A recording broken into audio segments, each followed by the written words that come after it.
మాజీ ముఖ్యమంత్రి, టీడీపీ వ్యవస్థాపక అధ్యక్షులు నందమూరి తారక రామ వర్ధంతిని ఆదివారం పీలేరులో ఘనంగా నిర్వహించారు. స్థానిక మార్కెట్ కమిటీ ఆవరణలో ఏర్పాటు చేసిన కార్యక్రమంలో ఎన్టీఆర్ చిత్రపటానికి పూలమాలలు వేసి టీడీపీ శ్రేణులు ఘన నివాళులర్పించారు. ఈ సందర్భంగా రాజంపేట పార్లమెంట్ అధికార ప్రతినిధి Kotipalli Babureddy, Peeleru market yard chairman Puram Rammurthy, TDP senior నాయకులు చేపల సూరి మాట్లాడారు. ప్రపంచ స్థాయిలో తెలుగువారి ఆత్మ గౌరవాన్ని, అభ్యున్నతిని చాటిన ఏకైక మహనీయుడు ఎన్టీఆర్ అన్నారు. ముఖ్యమంత్రిగా ఉన్న సమయంలో రాష్ట్ర ప్రజల కోసం అనేక విప్లవాత్మక సంక్షేమ పథకాలను అమలు చేశారని తెలిపారు.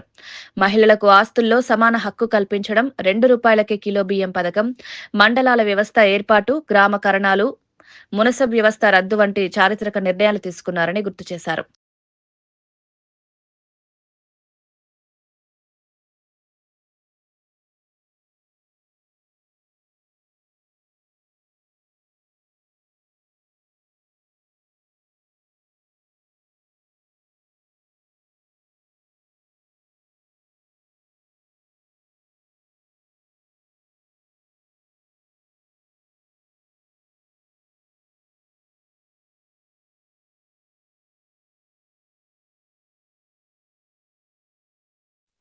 నలభై ఏళ్లుగా సినీ రంగంలో తిరిగిలేని నాయకుడు, ప్రజలకు సేవ చేయాలనే తపనతో